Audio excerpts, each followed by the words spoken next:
Welcome to the Slop Temple. We pray this video helps. You begin by protecting the work area and the item's finish. Lay a soft cloth down and ensure good lighting.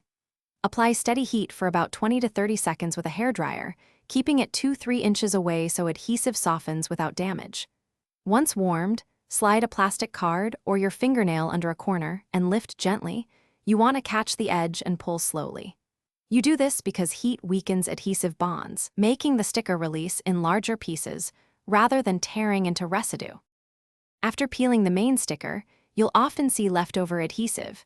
Treat it with a small amount of adhesive remover or 70% isopropyl alcohol on a microfiber cloth to avoid harm to coatings.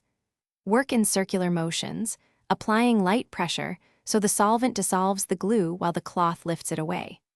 If tiny bits persist, reheat the area briefly and lift again rather than scrubbing hard. You do this because solvents plus gentle mechanical action remove residue without aggressive abrasion that can dull surfaces.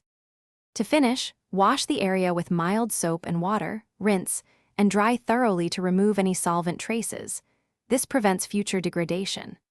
Once dry, apply a small amount of polish or surface-specific conditioner to restore luster and protect the material.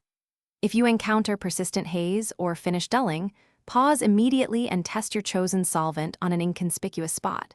If damage appears, switch to a gentler product or consult a professional. This step preserves appearance and prevents accidental surface damage. Thanks for watching. Consider subscribing if we helped you.